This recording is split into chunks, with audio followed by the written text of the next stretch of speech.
Good morning, everyone. Welcome back to another video. I hope everyone is having an amazing day. So guys, as you can see behind me, I am currently outside just running a quick errand, and then I'm going to head back home. But I did want to jump in and give you guys a really quick update in regards to my video where I called for a wellness check on my neighbor. So guys, today is Friday. I already have a video that is already up and running. So I did not want to interfere with that one for this video. But I'm making this video on Friday as well. So you guys will get this video on Saturday.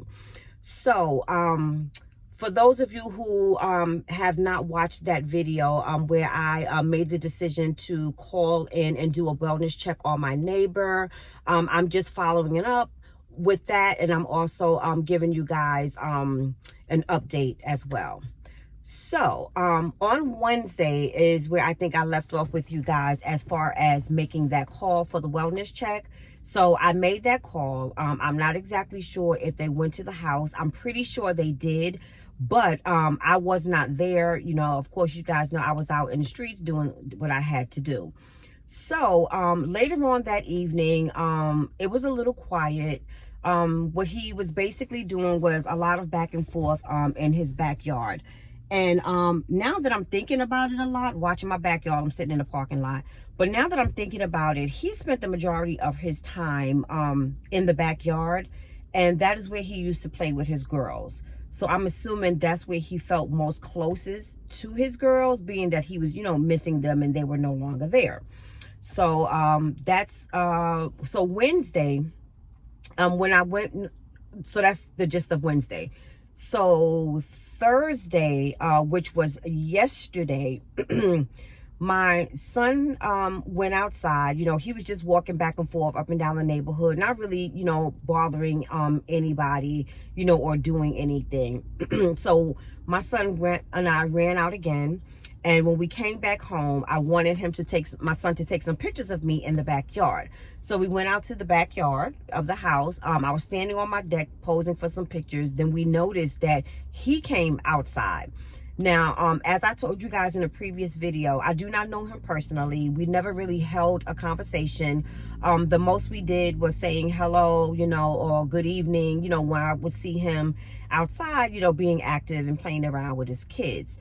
So this particular day, you know, he was just walking back and forth in the yard and not really doing much of anything. But then when he spotted us outside, he yelled out, hey, neighbor. You know, so I responded. I said, hey, neighbor, how are you? So he was like, I'm doing well. But then I noticed he was approaching the gate.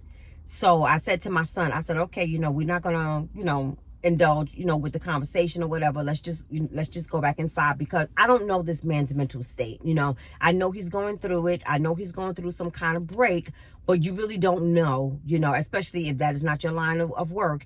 You really don't know where a person's mind is at. So as he was approaching the gate, you know, I said, okay, well, we'll see you later. And then we went back into the house. So, you know, of course, I went back into the house, into my bedroom, and I'm looking out the backyard, because I do like to try to keep an eye on him, you know, just to make sure he's okay. He's not harming himself, you know, or if, you know, nothing crazy is going on. So, you know, that was the end of that day. So later on, during the day, I'm on my laptop, you know, of course, going through my YouTube, you know, applying for some jobs and things like that. And I heard a dog barking, you know, furiously barking.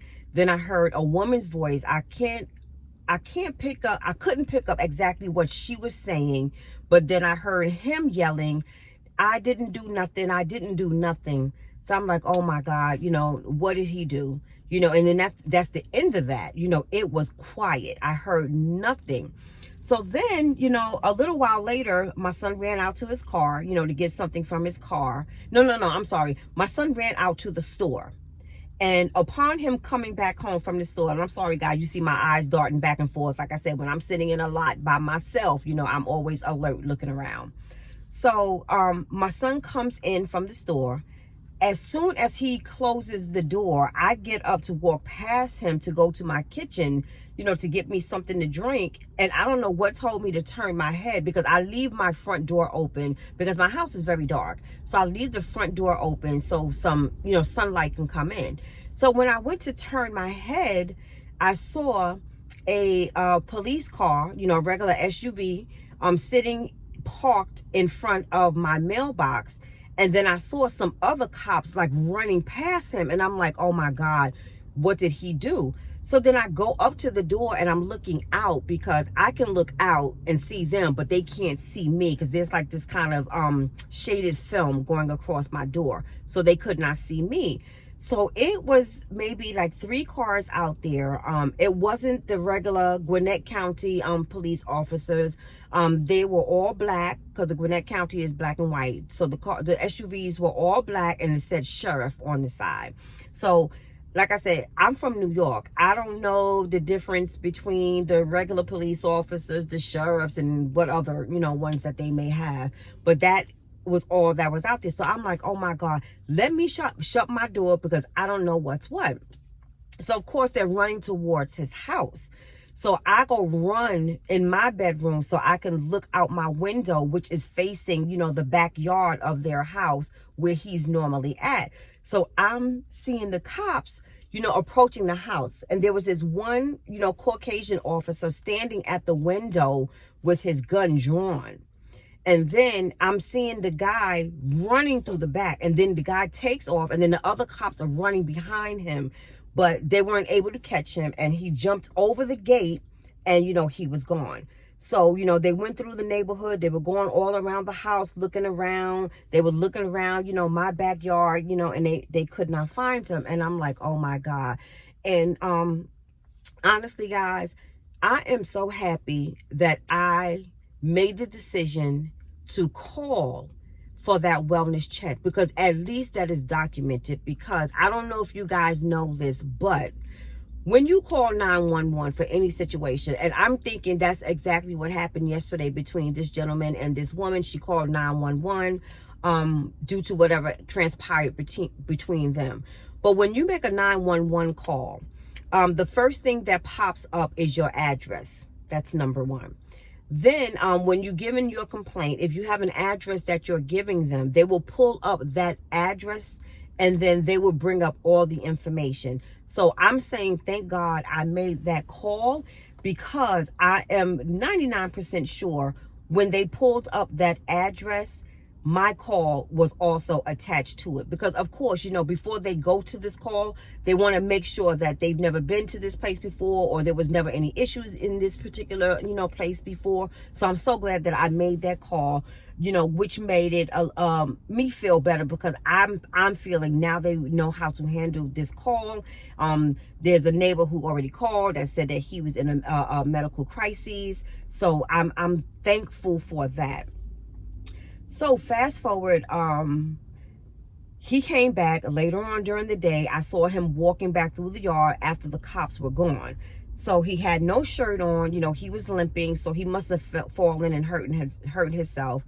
So he went straight back into the house. So he was in the house for a while. Now I'm really keeping an eye on him, because now the situation has escalated, which I felt so bad, because when it gets to the point of where you're on the run from the cops now, that changes the situation entirely, because their thing is they're going to want to know why you're running.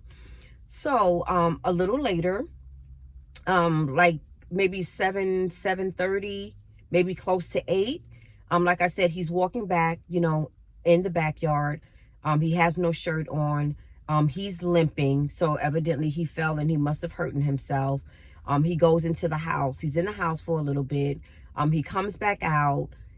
He's bringing a whole bunch of clothing outside with him, and he's throwing the clothes over on top of the children's play yard. He has on a coat, and a hat, and he's walking around the yard, and pretty quiet, for the rest of the night. This morning, as I'm getting up, to get ready, to come out, it's about 7:30. I'm in my shower. Now, like I told you guys, my master bedroom where I stay is right next to their house. My bedroom is right next to their backyard, my bathroom is right next to like the front of their house. So I'm hearing all of this yelling. So I turned my water off, and I'm like, well, maybe that's my son, because he had to go to work today. So I'm like, well, maybe that's my son, because sometimes he gets up early so he can go in and do overtime. So I turned the water off, and I'm hearing all of this yelling.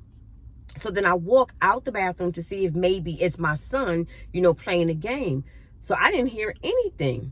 So I'm hearing the yelling and yelling, and now I'm hearing crying and crying. So then I run to my bedroom window, and I'm looking out, and there's cops all over the place. Y'all, I knew these cops were going to be coming back. I knew it in every fiber of my being.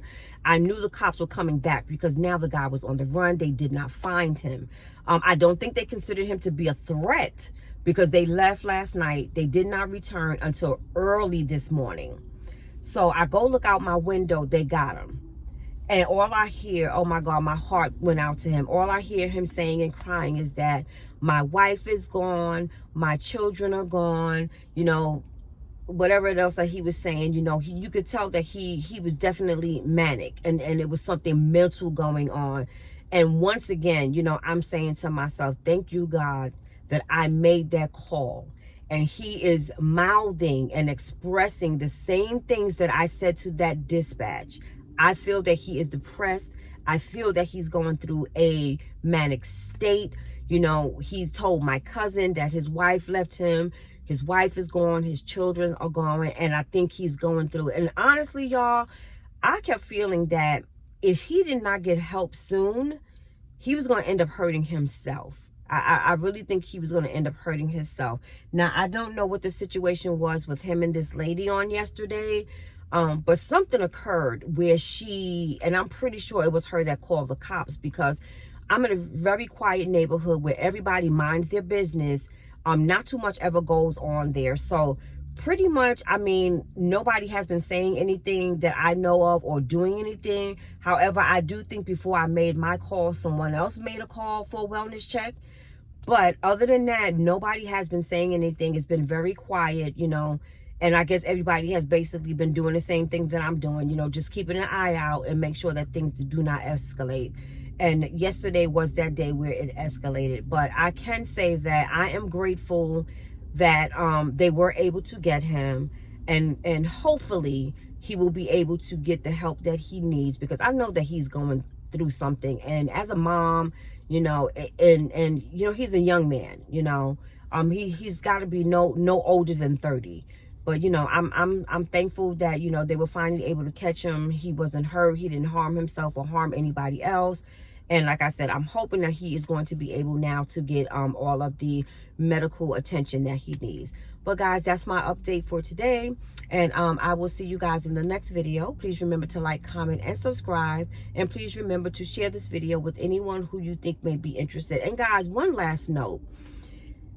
Mental issues now, I mean, it's crazy. It's at an all-time high. And stress levels are very, very high. So if you have a family member, if you have a friend, a neighbor, or anybody, and they're not acting like themselves, or you're noticing that strange things are going on, and your gut is telling you to do something about it, please do it, because you never know. You could be the only person that person has, and is their way of getting the help that they need. So please, guys, check on your loved ones, check on your friends, check on your neighbors, even do a check-in on yourself. Like I said, the way things are going now in this world is nothing but stress and chaos and crime, and people are broke, people that can't afford to buy food, people don't have jobs.